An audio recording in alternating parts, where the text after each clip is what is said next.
안녕하세요. 우리가 지난 시간에 이어서 또 말씀을 계속 연구를 해 보도록 하겠습니다. 오늘 연구할 주제는 성소와 하나님의 율법이라는 주제로 말씀을 나누어 보려고 합니다. 요한계시록 11장 19절에 보시면 이에 하늘에 있는 하나님의 성전이 열리니 성전 안에 하나님의 언약궤가 보이더라 라는 말씀이 기록되어 있습니다. 이 언약궤는 성전의 둘째 칸으로서 지성소에 있습니다. 하늘에 있는 모형과 그림자인 이 지상성막의 봉사에서 지성소는 오직 대속죄일에만 성소를 정결케 하기 위해서 열렸습니다. 그래서 이 하늘에 있는 하나님의 성전이 열리고 언약궤가 보였다는 그 말은 1844년에 그리스도께서 이 속죄의 마지막 사업을 하시기 위해서 하늘 지성소로 들어가실 때 그 지성소가 열린 것을 말합니다.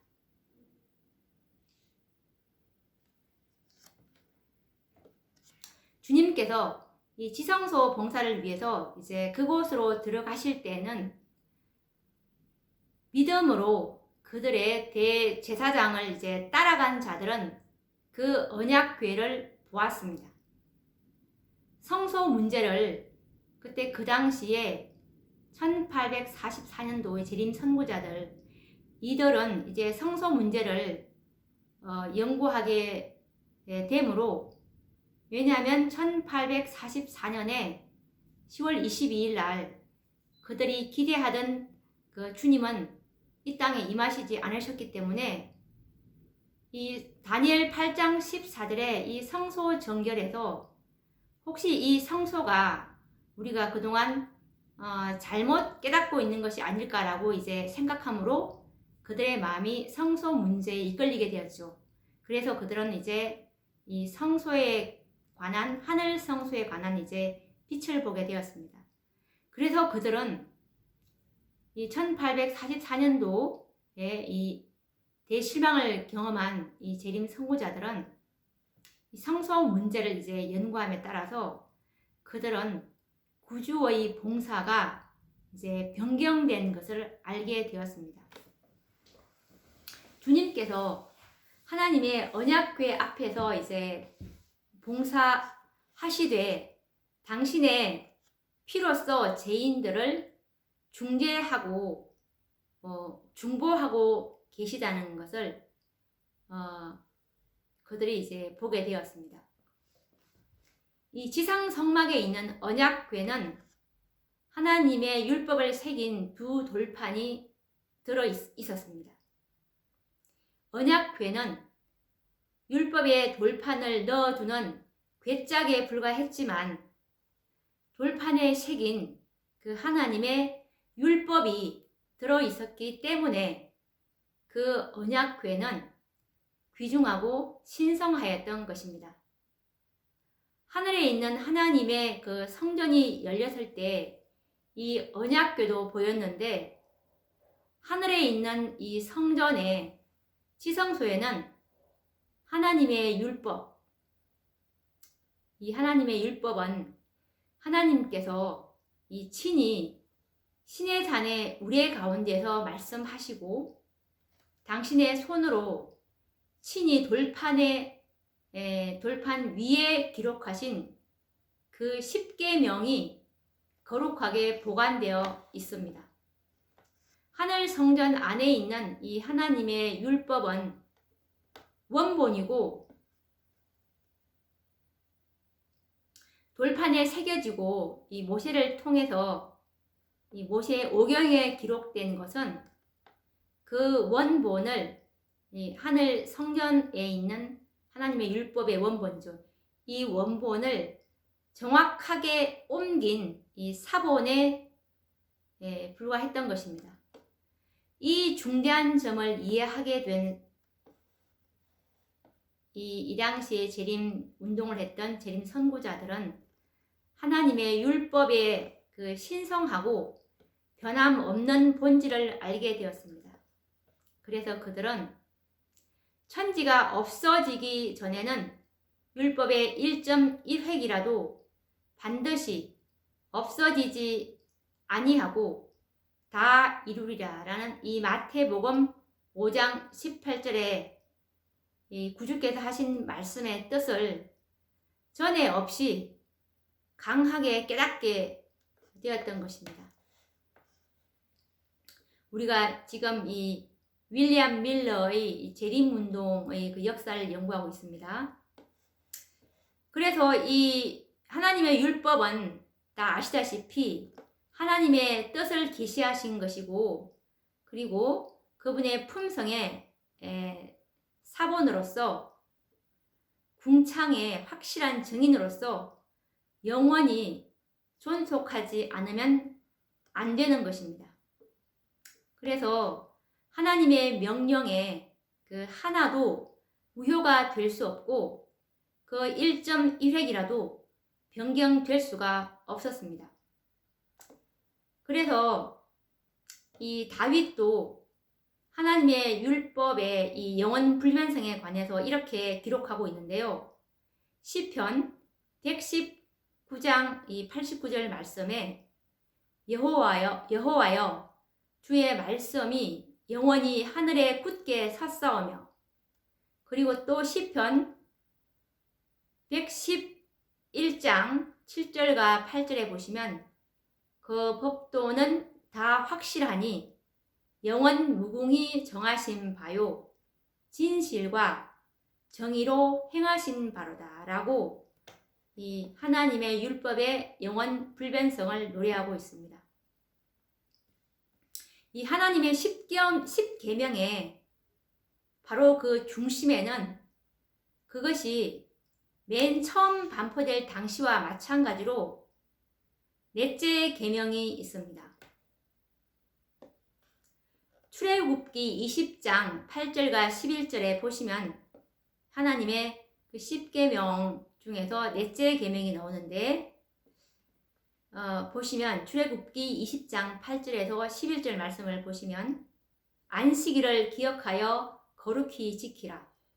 엿새 동안은 힘써 내 모든 일을 행할 것이나 제7일은 너의 하나님 여호와의 안식일인즉 너나 내 아들이나 내 딸이나 내 남종이나 내 여종이나 내 육축이나 내 문 안에 유하는 객이라도 아무 일도 하지 말라. 이는 엿새 동안에 나 여호와가 하늘과 땅과 바다와 그 가운데 모든 것을 만들고 제7일에 쉬었습니다. 그러므로 나 여호와가 안식일을 복되게 하여 그 날을 거룩하게 하였느니라 라고 이렇게 기록하고 있습니다. 하나님의 성령께서는 하나님의 말씀을 연구하는 사람들의 마음을 감동시키셨습니다. 그들은 알지 못하는 사이에 이 재림운동을 해온 이 재림 운동을 해왔던 이들을 말하는 것입니다. 그들은 알지 못하는 사이에 창조주의 안식일을 이제 무시하고 그들이 넷째 계명을 범해온 사실을 깊이 깨닫게 되었습니다. 이 하늘 성소의 빛을 발견하게 되므로 이들이 이렇게 이제 깨닫게 되었죠.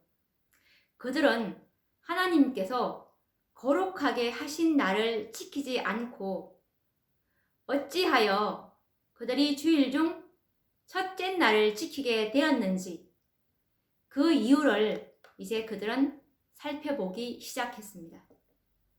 그들은 10계명 중 이 넷째 계명이 폐해지고 안식일이 변경되었다는 그 증거를 성경에서 전혀 발견할 수가 없었습니다.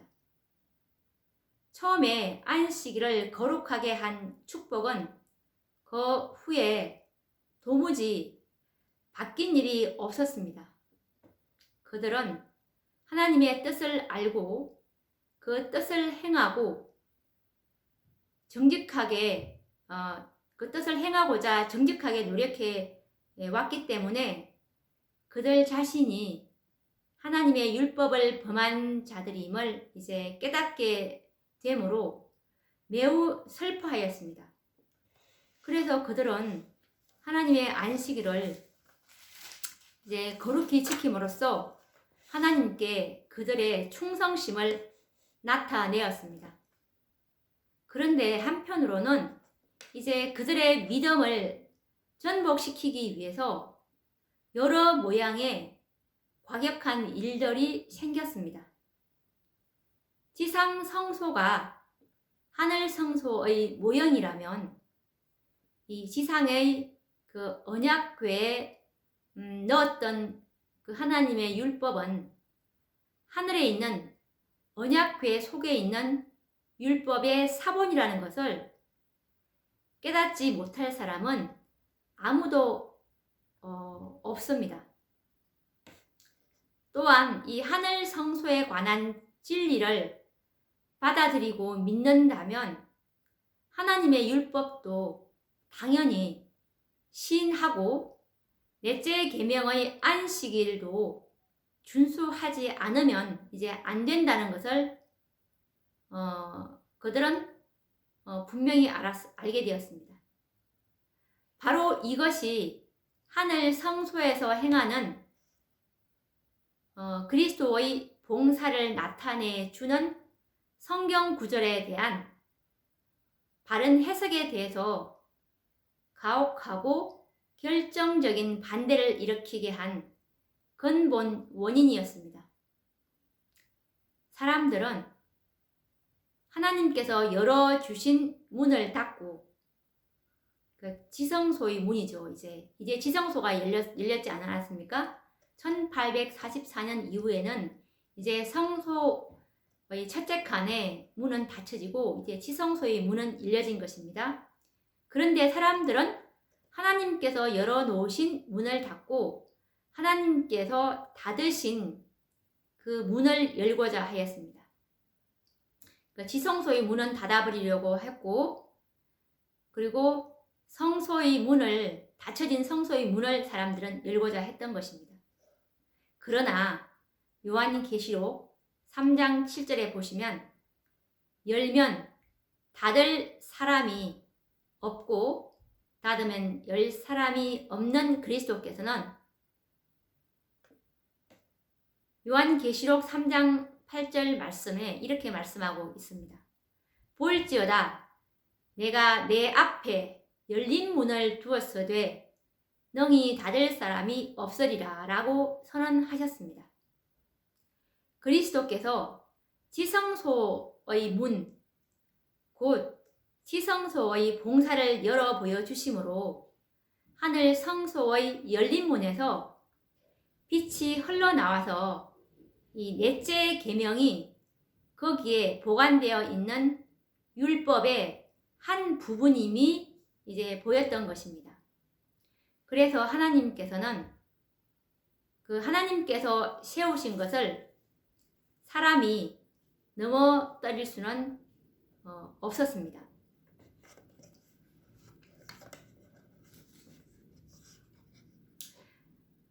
하나님께서 지정하신 방법대로 우리가 구원을 받아야 하듯이 지금 예수님께서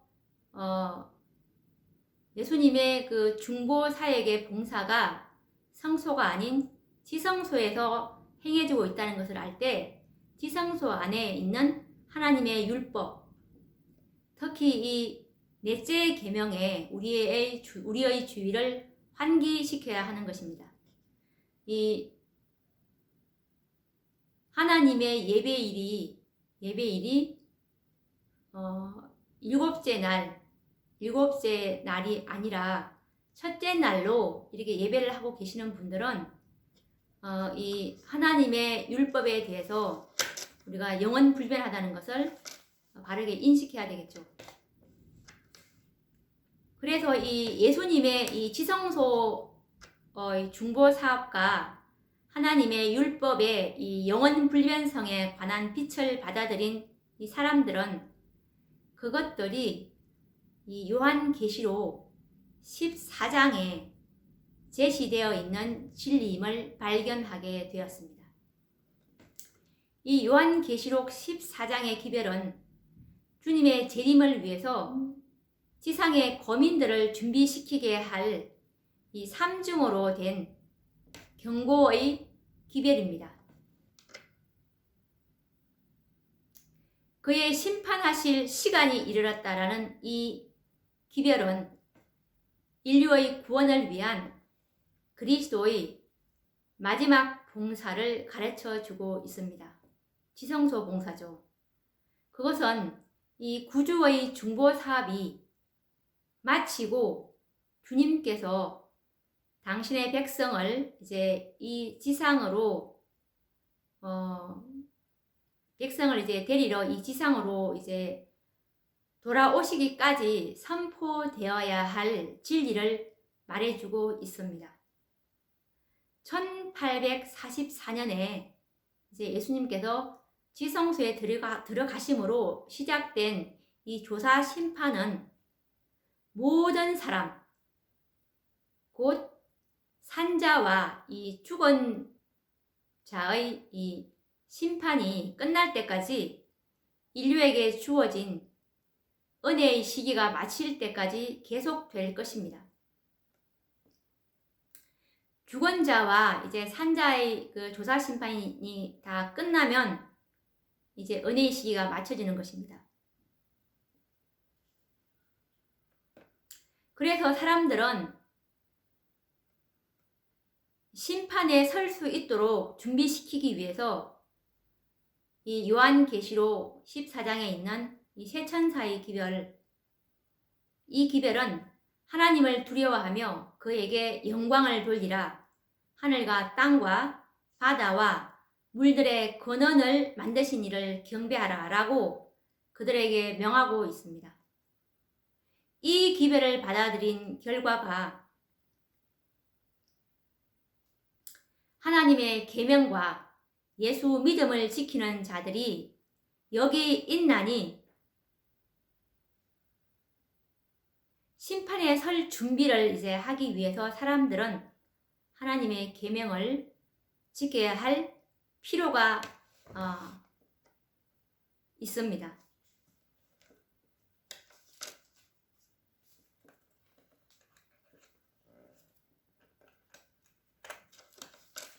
이 하나님의 계명은 심판의 때, 이 조사 심판의 때 이 품성의 표준이 될 것입니다. 사도 바울은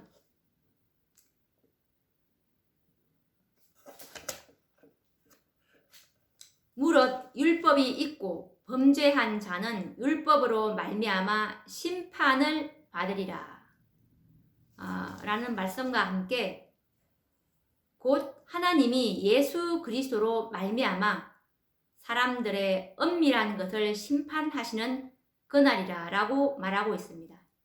그리고 사도 바울은 율법을 행하는 자라야 의롭다 하심을 얻으리라 라고 이 로마서 2장 12절에서 16절 말씀에 이렇게 기록을 하고 있습니다. 그런데 하나님의 계명을 지키려면 믿음이 필요합니다.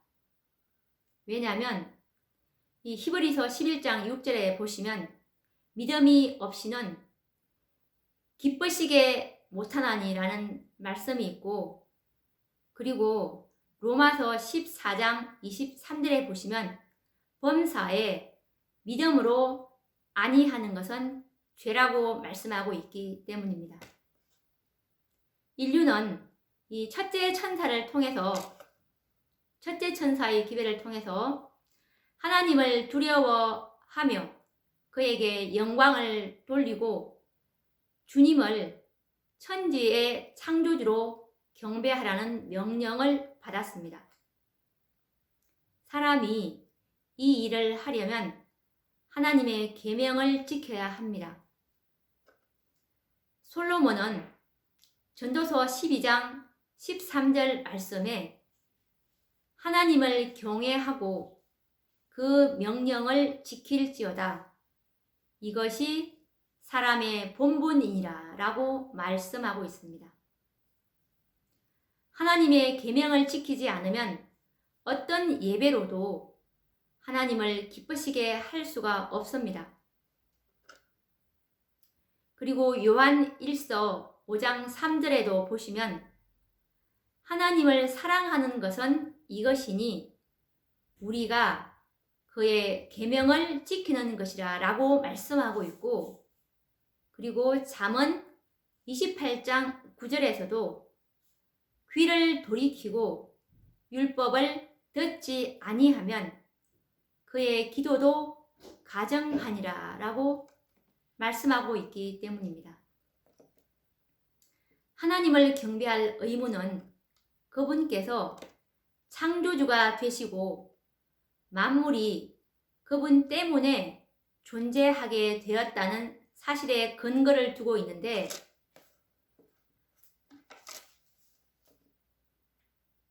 성경이 하나님께서 이방의 신들보다 나으며 존경과 예배를 받으시기에 합당한 분이심을 기록할 때마다 반드시 그분의 창조력의 증거를 들어서 말하고 있는데요. 그분이 창조주임을 이 시편 96장 5절에는 이렇게 말씀하고 있습니다. 만방의 모든 신은 헛것이요 여호와께서는 하늘을 지으셨습니다 라고 말씀하고 있고, 그리고 또 이사야 40장 25절에도 그런즉 너희가 나를 누구에게 비기며 나로 그와 동등이 되게 하겠느냐? 너희는 눈을 높이 들어 누가 이 모든 것을 창조하였나 보라 라고 말씀하고 있습니다.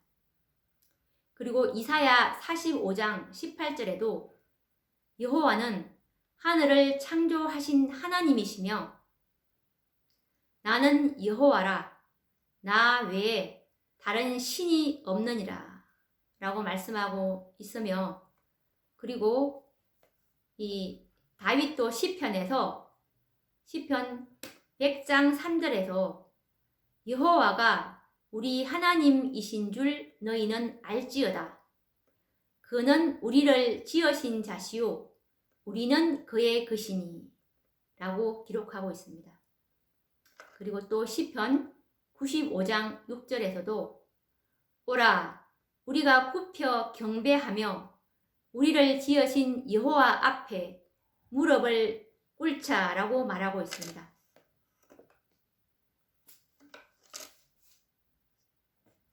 그리고 하늘에서 하나님을 경배하는 이 거룩한 우리들도 하나님께 존경을 표해야 할 이 당연한 이유에 대해서 요한계시록 4장 11절에서 이렇게 말하고 있습니다. 우리 주 하나님이여 영광과 존귀와 능력을 받으시는 것이 합당하오니 주께서 만물을 지으신지라 만물이 주의 뜻대로 있었고 또 지으심을 받았나이다 라고 말씀하고 있습니다. 이 요한계시록 14장은 창조주를 경배하라고 인류에게 요구함과 동시에 그 예언은 이 삼중기별의 결과로서 하나님의 계명을 지키는 한 단체를 보여주고 있습니다. 이들이 바로 요한계시록 14장 1절부터 이제 5절까지 이 하나님의 계명을 지키는 한 무리를 말하고 있는데, 이들이 바로 어린 양의 신부가 될 땅에서 구속함을 얻은 14만 4천인들이며 예수님의 지성소의 중보 사업의 혜택을, 속죄의 혜택을 받게 될 그 어린 양의 이 신부죠. 이들이 바로 14만 4천인들인데요. 이 하나님의 이 10계명 중에 이 하나는 하나님께서 이 창조주 되심을 직접적으로 알려주는 그 계명이 있는데, 이 계명이 바로 10계명 중에 넷째 계명입니다. 넷째 계명은 출애굽기 20장 10절과 11절에 이렇게 기록하고 있는데, 제7일은 너의 하나님 여호와의 안식일인즉 이는 엿새 동안에 나 여호와가 하늘과 땅과 바다와 그 가운데 모든 것을 만들고 제7일에 쉬었습니다. 그러므로 나 여호와가 안식일을 복되게 하여 그 날을 거룩하게 하였느니라 라고 말씀하고 있습니다. 그리고 또한 하나님께서는 안식일에 관해서 에스겔 20장 20절에 이렇게 말씀하고 있습니다.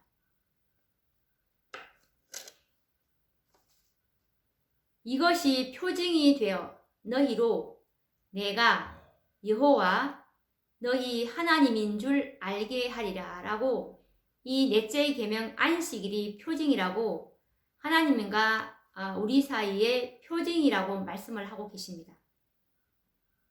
그 이유에 대해서는 출애굽기 31장 17절에 이렇게 또 말씀하십니다. 나 여호와가 엿새 동안에 천지를 창조하고 제7일에 쉬어 평안하였음이니라 라고 말씀하고 있습니다. 이 창조의 기념일로서의 안식일은, 이 안식일의 중요성은 그 날이 하나님께서 창조주가 되시고 우리는 그분의 피조물이 되기 때문에 우리가 하나님께 예배를 드려야 한다는 그 사실을 항상 가르쳐 주는 데 있습니다. 그래서 안식일은 하나님을 예배하는 바로 기초가 되는 것입니다. 왜냐하면 그것이 이 위대한 진리를 가장 감명적으로 가르쳐 주고, 또 그 밖에 다른 제도는 이렇게 가르쳐 주는 것이 없기 때문입니다. 제7일에 예배 드리는 것뿐만 아니라 이 모든 예배의 진정한 기초는 창조주와 피조물을 구별하는 데서 나타나게 됩니다. 이 큰 진리는 결코 피할 수 없을 뿐 아니라 잊어버려서도 안 되는 것입니다. 하나님께서는 이 에덴 동산에서 안식일을 제정하신 것은 이 진리를 항상 사람들의 마음에 간직하게 하시고자 함이었습니다. 그리고 이 하나님께서 우리의 창조주가 되심으로 우리가 그분을 경배해야 한다는 이 진리가 존속하는 한 이 안식일도 또한 그 증거와 기념으로 존속되어야 합니다. 만일 인류가 오늘날까지 안식일을 지켜왔다면 그들의 생각과 애정이 창조주께 집중이 되어서 주님께서는 존경과 예배의 대상이 되셨을 것이고, 이 우상 숭배와 무신론자와 그리고 회의론자가 결코 생겨나지 않았을 것입니다. 안식일 준수는 하늘과 땅과 바다와 물들의 근원을 만드신 참 하나님께 대한 이 충성의 표입니다.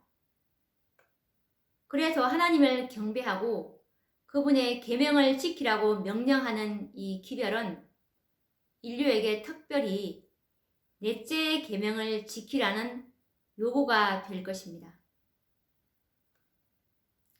셋째 천사의 기별은 하나님의 계명을 지키고 예수의 믿음을 가진 자들과 이 대조되는 다른 무리들을 지적하고 있는데 이 그들의 잘못을 이렇게 하나님께서는 엄숙하고 무섭게 경고하고 있습니다. 이 경고는 이 안식일이 하나님께 하나님에 대한 이 충성의 표이기 때문에 하나님의 계명으로서 표인데 하나님의 계명을 지키지 아니하는 이 첫째 날 일요일을 이 경배하는 하나님의 말씀이 아닌 사람이 만든 이 계명을 경배하는 자들에게 주는 하나님의 경고의 말씀은 요한계시록 14장 9절과 10절에 말씀이 있는데 읽어보도록 하겠습니다. 만일 누구든지 짐승과 그의 우상에게 경배하고 이마에나 손에 표를 받으면 그도 하나님의 진노의 포도주를 마시리니 라고 이렇게 경고를 하고 있습니다. 이 셋째 천사의 이 기별을 이제 이해하려면 우리는 이 요한계시록 14장 9절과 10절에 있는 이 표상들을 정확하게 이해할 필요가 있는데 여기에 나와 있는 짐승이라든지 그리고 우상 그리고 표 이것이 무엇을 의미하는지 우리가 알아야 합니다. 이 여러 표상에 대한 그 예언은 요한계시록 12장에서 그리스도가 이제 태어나자마자 즉시 죽이려고 한 이 용으로부터 시작이 되는데요. 요한계시록 12장 9절에 보시면 이 붉은 용은 사탄이라고 불리고 있습니다. 사탄은 구주를 죽이기 위해서 이 헤롯의 마음을 충동하였습니다. 그리고 이 그리스도교 최초의 몇 세기 동안에 그리스도와 이 그분의 백성들에게 도전한 사탄의 주된 대리자는 누구냐 하면 로마 제국이었습니다.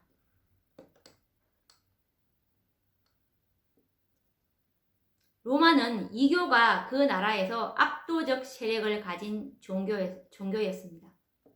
그래서 이 용은 원래 사탄을 대표하지만 동시에 그것은 또한 2차적인 의미에서 이교 로마를 상징하고 있습니다.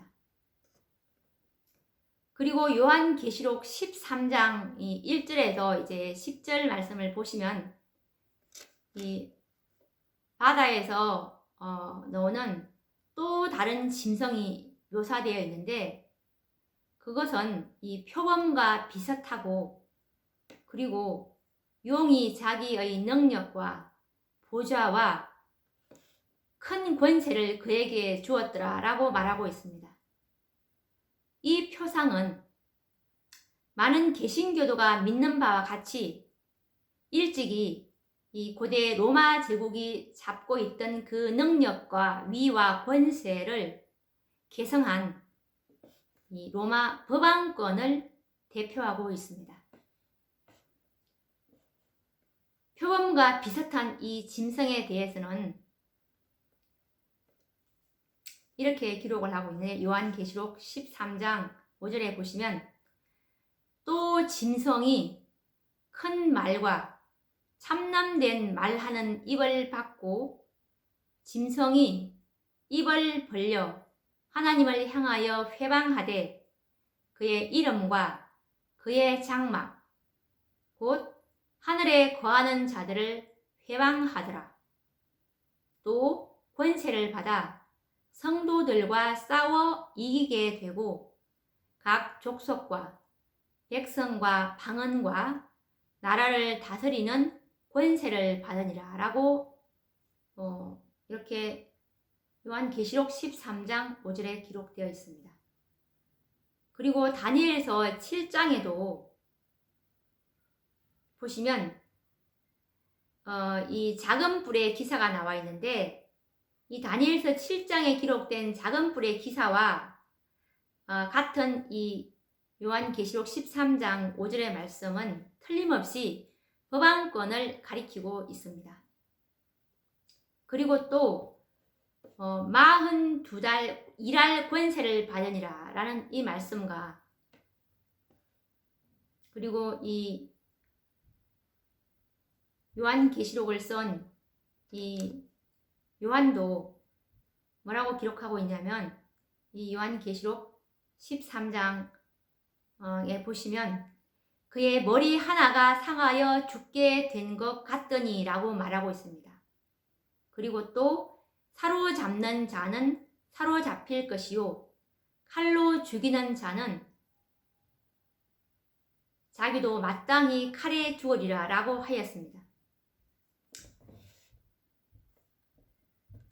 여기서 이 42달 일할 권세를 받으니라 라는 여기서 이 42달은 다니엘서 7장에 있는 이 한때와 두때와 반때 3년 반이죠. 이 3년 반은 이 1260일과 같은 기간입니다.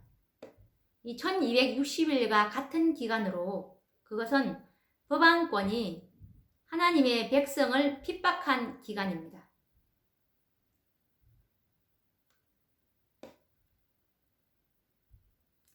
그 기간은 법왕권이 최상권을 이제 잡은 서기 538년부터 1798년까지를 말씀하고 있습니다.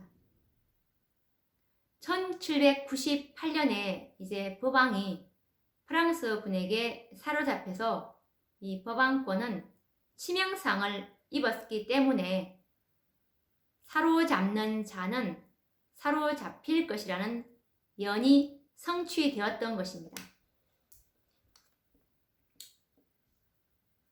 그리고 또 다른 상징이 소개되고 있는데, 요한계시록 13장에 보시면 이 짐승이 두 짐승이 나오죠. 계시록 13장을 한번 펴보도록 하겠습니다.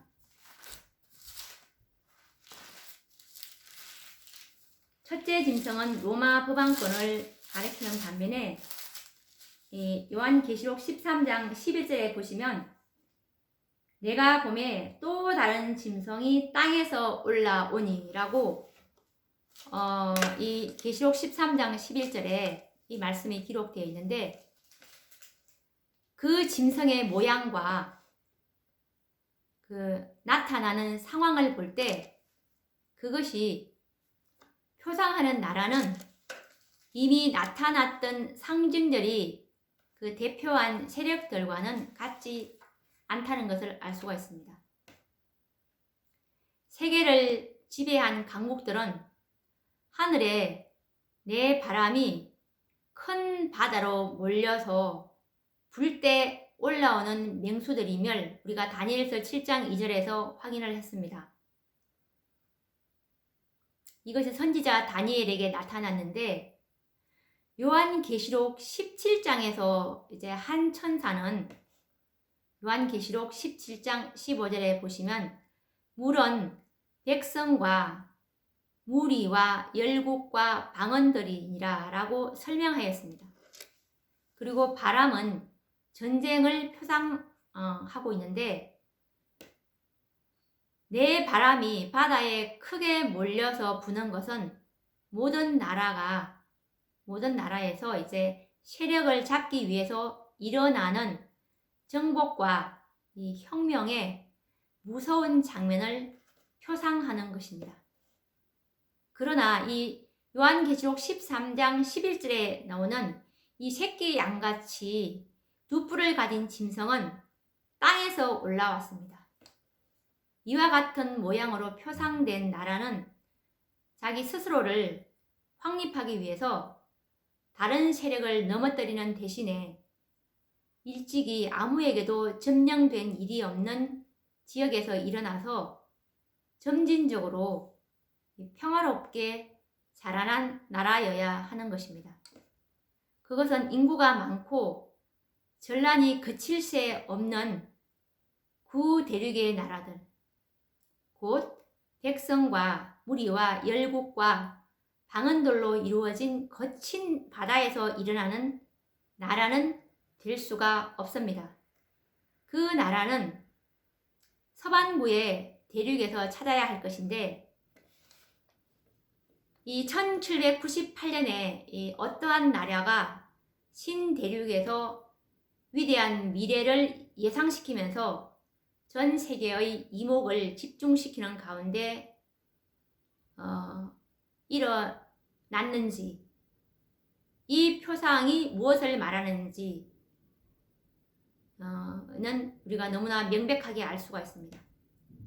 이 예언과 모든 점에서 부합되는 한 나라가 있는데, 오직 그 한 나라가 어떤 나라냐면 그것은 곧 북미 합중국입니다.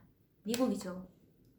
역사가와 평론가들은 이 나라의 기원과 성장을 묘사할 때 무의식 중에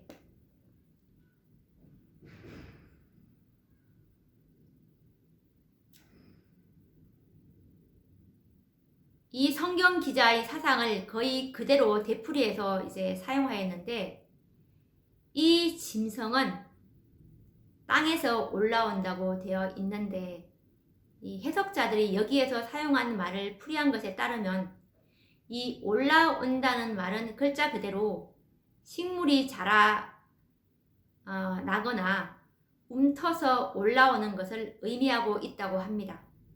그리고 우리가 아는 바와 같이 이 나라 미국은 일찍이 어떤 다른 나라로 말미암아 점령된 일이 없는 지역에서 일어나야 합니다. 어떤 유명한 저술가는 이 북미 합중국의 기원을 기술하면서 빈터에서 일어난 신비한 나라, 이렇게 말하고, 그리고 또 우리는 소리 없는 종자와 같이 자라나서 큰 나라가 되었다라고 이렇게 말하고 있습니다. 1850년에 이 유럽의 한 잡지는 이 미 합중국을 위대한 제국이라고 말하고, 그것은 땅의 침묵 속에서 나와서 날마다 세력과 힘을 더해가고 있다라고 하였습니다.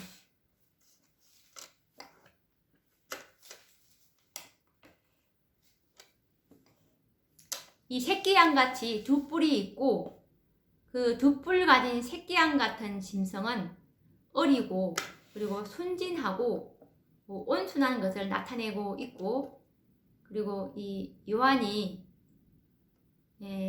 올라오리라고 말한 그대로 1798년에 나타난 이 미 합중국의 성격을 적절히 묘사하고 있습니다.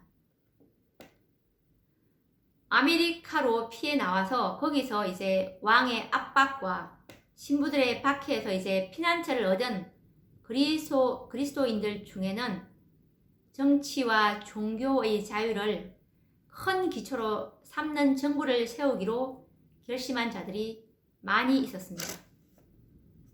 그들의 견해는 모든 사람은 평등하게 창조되었고 생명과 자유와 행복을 추구하는 데 있어서 남에게 양도할 수 없는 권리를 부여받았다 라는 큰 진리를 밝혀주는 이 독립선언서에 명시되어 있는데, 그리고 헌법은 자치의 권리를 국민에게 보정하고 일반 투표에 의해서 이 선출된 대표자들이 법률을 제정하고 집행할 것을 규정하고 있습니다. 신앙의 자유가 인정되어서 각 사람은 자기 양심의 명령에 따라서 이제 하나님을 경배하도록 허용되었습니다. 공화 정치와 그리고 개신교의 원칙이 이 미국의 미국 국가의 기본 원칙이 되었는데 그 원칙들이 능력과 번영의 비결이 된 것입니다. 모든 그리스도 교국에서 압박과 억압을 당하던 그 사람들이 동경과 희망을 가지고 미국으로 이주해 왔습니다. 그래서 수백만 명이 이 나라에 상륙해서 미 합중국은 세상에서 가장 강력한 나라로 나타나게 되었던 것입니다.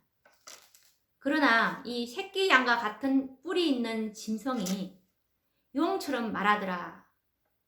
저가 먼저 나온 짐승의 모든 권세를 그 앞에서 행하고 땅과 땅에 거하는 자들로 처음 짐승에게 경배하게 하니 곧 죽게 되었던 상처가 나은 자니라. 땅에 거하는 자들에게 이르기를 칼에 상하였다가 살아난 짐승을 위해 우상을 만들라라고 이 요한계시록 13장 11절과 14절에서 말씀하고 있는데, 여기서 이 새끼 양과 같은 뿔과 용과 같이 말하는 소리는 그 표상하는 나라가 공언하는 바와 같이 이 실제 행동이 이 놀라울 만큼 모순됨을 가리키고 있습니다. 모습은 새끼 양인데 용처럼 말한다. 너무나 모순되죠. 한 국가가 여기서 말한다는 것은 그 나라의 입법과 사법상 권위를 행사함을 의미하고 있는데요. 이와 같은 행위를 통해서 이 미국이 일찍이 국시로 공포한 이 자유와 평화의 원칙이 허위임을 증명하고 있는 것입니다. 용처럼 말하고 먼저 나온 짐승의 모든 권세를 쓴다는 예언은 그 나라가 일찍이 이 용과 표범과 같은 짐승으로 표상된 나라들이 나타낸 편협한 정신과 박해의 정신을 드러낼 것임을 명백히 예언하고 있습니다. 그리고 이 두 뿔 가진 짐승이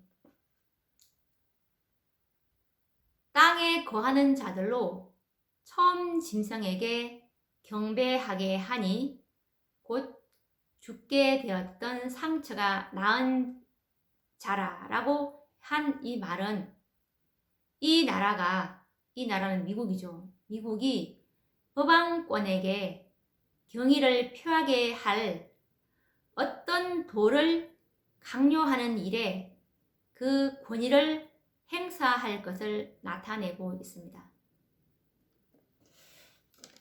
이 말씀에 또 구체적인 그 연구는 또 다음 시간에 우리가 연구를 해보도록 하겠습니다.